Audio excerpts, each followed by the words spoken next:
Every second somebody dies. Every minute a building is destroyed. I'll start it over. We were launched into space exactly 1 month ago.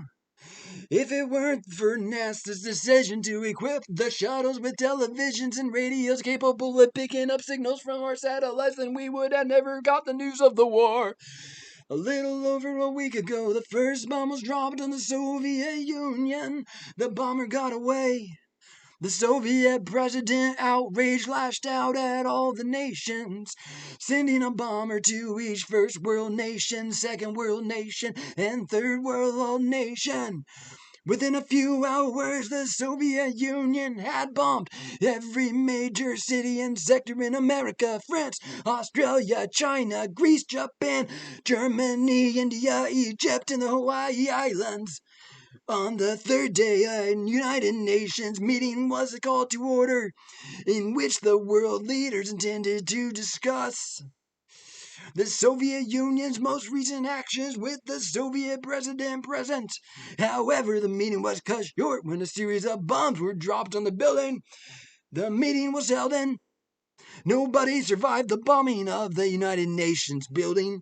Every world leader died that day, including the President of the United States. Within approximately 1 hour, word of the bombing had reached across the globe.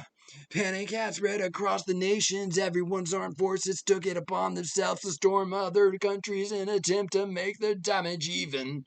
A record amount of blood was shed that day, and that record was succeeded that very next night. Never before has the world been in such turmoil. The bombing of the UN building is believed to have been committed by the same persons who dropped the first bomb on the Soviet Union that started the unspeakable war. Whew. This war is being labeled in many different names. Several Americans are calling the war World War III, which is certainly appropriate since the entire world has that war. Others believe this is Armageddon. Still others, like myself, call this the Triple W, of the world's worst war. Every second somebody dies. Every second somebody dies. Every minute a building is destroyed, and every hour a city falls. This is no ordinary war. This is anarchy and chaos. Religious sects have joined together in hopes that prayer will influence the hands of God in this chaotic time.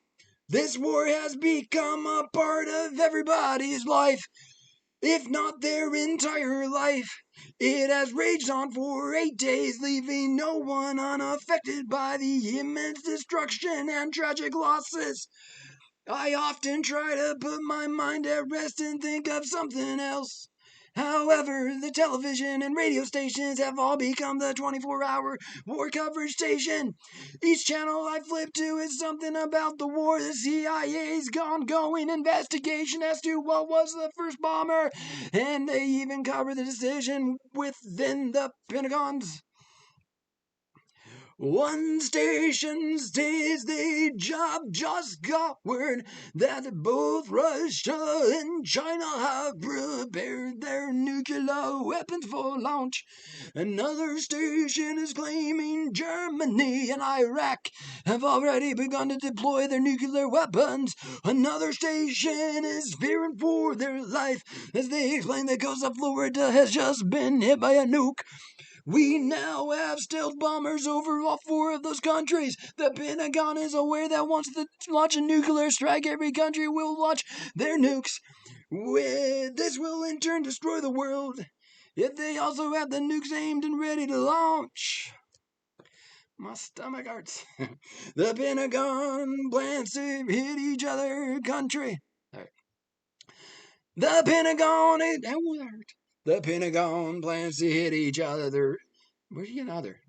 The Pentagon plans to hit each country first, so none of them have a chance to strike back.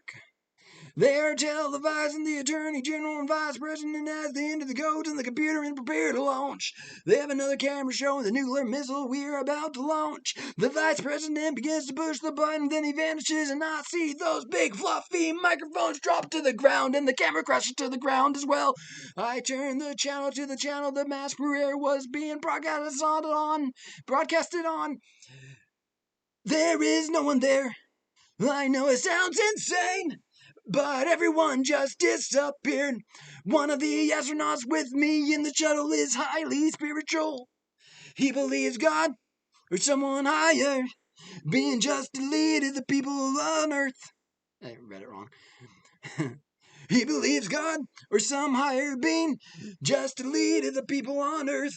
I believe Earth itself is the higher being that caused everyone on Earth to disappear. In Greek mythology, it is said that Gaia, Earth, was the first being. Perhaps the Earth knew it was in danger of being destroyed and uninhabitable that it decided to eliminate its pest before they, humans, destroyed Earth. World peace may be fantasy, but how are we to know that the world itself is at peace? Whew. Well, I'm done for a while. My stomach hurts.